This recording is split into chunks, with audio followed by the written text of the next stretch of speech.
Outlet पर होगा आपके सारे फिजिक्स के इंस्टीट्यूट मैथ्स और उसका सफाया। बस अपने फोन से क्वेश्चन की फोटो खींचो, क्रॉप करो और तुरंत वीडियो सोल्यूशन पाओ। डाउनलोड कीजिए डाउटनेट ऐप अभी या फिर व्हाट्सएप कीजिए अपने डाउट्स 8 400 400 400 पर। इस क्वेश्चन में हमें बायडेस एक्सपेरिमेंट के लिए दे रखा है कि हम 6000 एंगस्ट्रॉम वेवलेंथ का लाइट यूज़ कर रहे हैं। हमारा S1 S2 स्लिट है, दो कोहेरेंट सोर्सेज हैं, मतलब ये जो स्लिट है ये कोहेरेंट सोर्सेज की तरह एक्ट कर रहे हैं। और एक सोर्स है जो कि S1 S2 से 1 मीटर पीछे की ओर लाई कर रहा है, जो कि ऑसिलेट कर रहा है हमारा। इसका इक्वेशन दे रखा है हमारा सोर्स S के पोजीशन के लिए y equals to 1 plus cos pi t, जहाँ पे कि हमारा y मिलीमीटर में है और t सेकंड में है।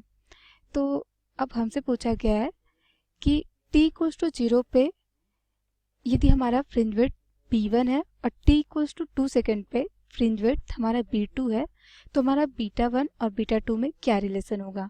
तो देखिए हमारा फ्रिंज विड्थ का फॉर्मूला क्या होता है, beta equals to lambda capital D upon small d। ठीक है, तो इवन दो हमारा जो सोर्स एस है वो ऑसिलेट कर रहा है, लेकिन स्टिल हमारा जो लैम्डा कैपिटल डी और स्मॉल डी है ये तीनों चीज़ें तो फिक्स है, क्योंकि लैम्डा हम हमेशा सेम वेवलेंथ का लाइट यूज़ कर रहे हैं। स्मॉल डी हमारा दोनों स्लिट के बीच का सेपरेशन है, ये भी फिक्स रहेगा। कैपिटल डी हमारा स्लिट और स्क्रीन के बीच का सेपरेशन है, ये भी फिक्स रहेगा। तो यानी कि हमारा टाइम का या सोर्स एस जो है उसके ऑसिलेट करने का हमारा फ्रिंज विड्थ पे कोई भी इफेक्ट नहीं पड़ेगा। तो यानी कि बीटा 1 इक्वल्स टू बीटा 2 हो जाएगा। ठीक है, तो हमारा आंसर हो गया थर्ड। अब चलिए नेक्स्ट पार्ट में चलते हैं।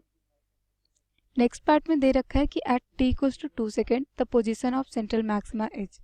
तो हमें t इक्वल्स टू 2 सेकेंड पे हमें सेंट्रल मैक्सिमा का पोजीशन चाहिए। तो देखिए t इक्वल्स टू 2 सेकेंड पे हमारा s का पोजीशन क्या होगा, ये हमारा y equals to 1 plus cos pi t, y equals to 1 plus cos pi t. तो t इक्वल्स टू 2 सेकेंड पे हमारा सोर्स s का पोजीशन होगा 1 प्लस कॉस 2t। ठीक है, 2 पाई, तो कॉस 2 पाई हमारा होता है 1, तो हमारा यानी कि बाई पोजीशन है 2। अब देखिए हमारा जो ये स्लिट प्लेन के पहले जब हमारा ये सोर्स यदि 2 मिलीमीटर के डिस्टेंस पे होगा, लेट्स से कि यहाँ पे हमारा, लेट्स से कि इस डैश मान लेते हैं उस पोजीशन पे, तो देखिए हमारा इस डैश सेंट्रल लाइन से ऊपर की ओर है, तो यानी कि हमारा जो पार्ट डिफरेंस आ रहा है वो हमारा निगेटिव डायरेक्शन में आ रहा है, नीचे की ओर आ रहा है, क्योंकि हमारा नीचे वाला पार्ट बड़ा है। तो यानी कि स्लिट और स्क्रीन के बीच में हमारा जो पार्ट डिफरेंस आएगा वो पॉजिटिव डायरेक्शन में आएगा। तभी हम क्योंकि सेंट्रल मैक्सिमा के लिए हमारा नेट पार्ट डिफरेंस 0 चाहिए होता है, तो इधर हमारा निगेटिव डायरेक्शन में, तो इधर पॉजिटिव डायरेक्शन में होगा। पॉजिटिव डायरेक्शन में होने के लिए हमारा सेंट्रल मैक्सिमा कहीं नीचे बनेगा।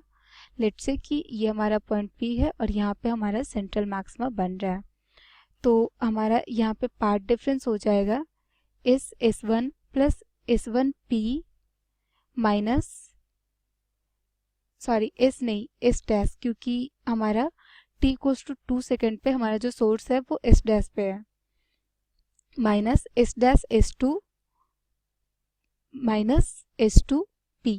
ठीक है, तो अब हम निकाल लेते हैं पार्ट डिफरेंस।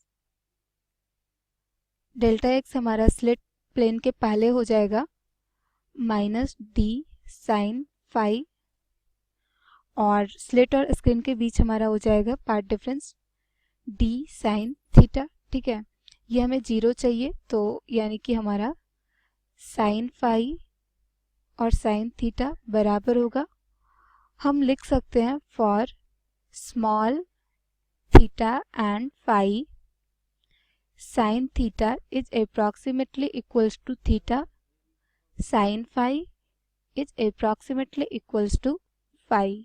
ठीक है, और हमारा जो थीटा होगा ये अप्रॉक्सीमेटली हमारा tan थीटा के बराबर भी होगा फॉर स्मॉल थीटा।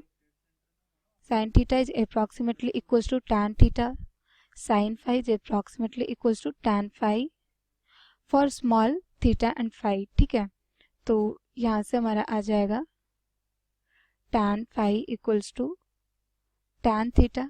ठीक है, तो देखिए हमारा tan फाई कितना आ रहा है, ये जो फाई एंगल है, ये जो सोर्स हमारा इस डैश है, ये सेंट्रल लाइन से जितने एंगल बना रहा है ये हमारा फाई है, और पॉइंट पी हमारा सेंट्रल लाइन से जो एंगल बना रहा है ये एंगल हमारा थीटा है। तो देखिए हमारा साइन फाई हो जाएगा, ये हमारा 2 मिलीमीटर है तो 2 मिलीमीटर अपॉन 1 मीटर, और ये डिस्टेंस हमें निकालना है। लेट से कि हमारा बाई है, तो ये हो जाएगा tan theta equals to y upon 2 metre. ठीक है, तो वैल्यू पुट कर देते हैं साइन फाई, tan फाई और tan थीटा का। तो tan फाई हमारा हो जाएगा 2 millimetre upon 1 metre equals to, हमने बाई मान लिया, p का o से डिस्टेंस अपॉन 2 मीटर। तो यहाँ से हमारा बाई आ गया 4 मिलीमीटर। तो देखिए हमारा डिस्टेंस आ गया p पॉइंट का सेंट्रल मैक्सिमा से 4 मिलीमीटर, और ये जो है ये सेंट्रल मैक्सिमा से नीचे की ओर बन रहा है, तो यानी कि हमारा आंसर हो जाएगा 4 मिलीमीटर बिलो सी। ठीक है, अब चलते हैं नेक्स्ट पार्ट के लिए। नेक्स्ट पार्ट में हमें बोल रहा है कि at t equals to 1 second a glass slab of thickness 2 into 10⁻³ millimetre and refractive index 1.5 इस वन स्लिट के सामने रखा गया, तो हमारा सेंट्रल मैक्सिमम कहाँ बनेगा। तो देखिए पहले हम देखते कि ग्लास स्लैब के बिना हमारा कहाँ बन रहा है।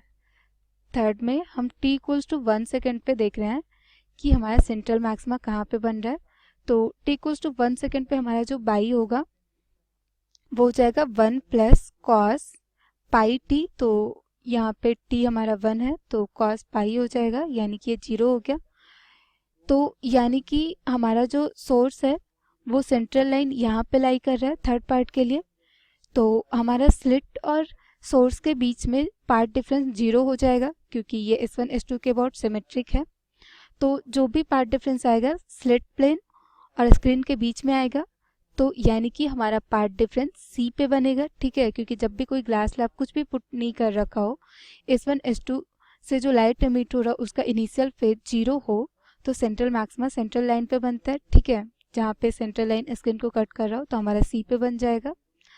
अब बोल रहा है कि अब हमने ग्लास स्लैब पुट कर दिया है, ग्लास स्लैब पुट करा हमने, थिकनेस 2 इंटू 10⁻³ मिलीमीटर का और रिफ्रैक्टिव इंडेक्स 1.5 का इस वन स्लिट के सामने। तो अभी हमारा सेंट्रल मैक्सिमा बन रहा है 0 पे।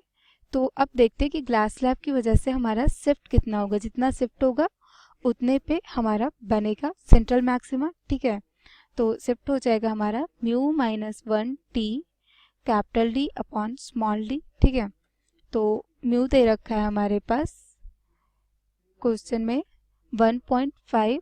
ठीक है, तो ये हो गया हमारा 1.5 minus 1 into thickness 2 into 10⁻³ millimetre, तो ये हो गया 2 इंटू 10⁻⁻6 मीटर।